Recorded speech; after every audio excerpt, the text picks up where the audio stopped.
മാസങ്ങളായുള്ള കാത്തിരിപ്പിന് ഇന്നലെ തുടക്കമിട്ടിരിക്കുകയാണ്. മോഹൻലാലിന്റെ മകൾ വിസ്മയ മോഹൻലാൽ നായികയാവുന്ന തുടക്കം എന്ന ചിത്രത്തിന്റെ പൂജാ ചടങ്ങ് ഇന്നലെ നടന്നു. മോഹൻലാൽ, സുചിത്ര, പ്രണവ് മോഹൻലാൽ എന്നിവരെല്ലാം പൂജയിൽ പങ്കെടുത്തിരുന്നു. ഇപ്പോഴത്തെ ദിലീപ് ഈ ചടങ്ങിൽ പങ്കെടുത്തപ്പോൾ മോഹൻലാലിനെ കുറിച്ച് പറഞ്ഞ ചില കാര്യങ്ങളാണ് സോഷ്യൽ മീഡിയ വൈറലായി മാറുന്നത്. ഞാൻ ആദ്യം ക്ലാപ്പടിച്ചത് ലാലേട്ടന് വേണ്ടിയാണ്. ആ സിനിമയുടെ നിർമ്മാതാവ് സുചിത്ര ചേച്ചിയുടെ സഹോദരനും. മോഹൻലാലിന്റെ മകൾ വിസ്മയുടെ ആദ്യ മലയാള ചിത്രം തുടക്കത്തിന്റെ കൊച്ചിയിൽ നടന്ന പൂജാ ചടങ്ങിൽ സംസാരിക്കുകയായിരുന്നു ദിലീപ്. എന്റെ ഓർമ്മയിൽ പെട്ടെന്ന് വരുന്നത് 1992 ഞാൻ ഉള്ളടക്കം എന്ന സിനിമയിൽ അസിസ്റ്റന്റായി ലാലേട്ടന്റെ കൂടെ വർക്ക് ചെയ്യുന്നത്. അതിന്റെ നിർമ്മാണം ബാലാജി സാറിന്റെ മകൻ സുരേഷ് ബാലാജി സാറായിരുന്നു.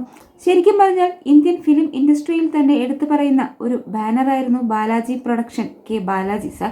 ഇവിടെ ഏറ്റവും പ്രൗഡായിട്ടുള്ള കാര്യം സുജി ചേച്ചിയാണ്.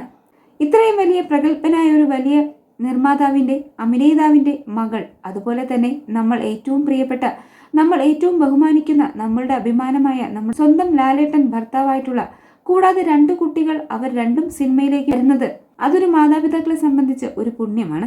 അവരുടെ വളർച്ച, നല്ല കാര്യങ്ങൾ കാണാൻ പറ്റുക എന്നതൊക്കെ പറയുന്നത് ശരിക്കും പറഞ്ഞാൽ നമ്മൾ എല്ലാവർക്കും, പ്രത്യേകിച്ച് നമ്മൾ അത്രയും സ്നേഹിക്കുന്ന ലാലേട്ടന്റെ കുടുംബത്തിൽ ഇത്രയും ഗംഭീരമായ ഒരു പരിപാടി നടക്കുന്നു എന്ന് പറയുമ്പോൾ അതിന്റെ ഭാഗമാവാൻ എന്നെ വിളിച്ചതിൽ വലിയ ആത്മാർത്ഥമായിട്ടുള്ള നന്ദി ഞാൻ പറയുന്നു. ഇന്നിവിടെ ഈ വേദിയിൽ നിൽക്കുമ്പോൾ മായ, ലാലേട്ടന്റെ വിസ്മയ, സുജി ചേച്ചിയുടെ വിസ്മയ മലയാള സിനിമയുടെ, ഇന്ത്യൻ സിനിമയുടെ വിസ്മയായി മാറട്ടെ എന്ന് ആത്മാർത്ഥമായിട്ട് പ്രാർത്ഥിക്കുന്നു.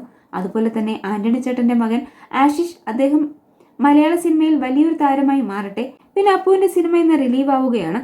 Appu, all the best. എല്ലാവിധ ഐശ്വര്യങ്ങളും നന്മകളും ആശംസിക്കുന്നു.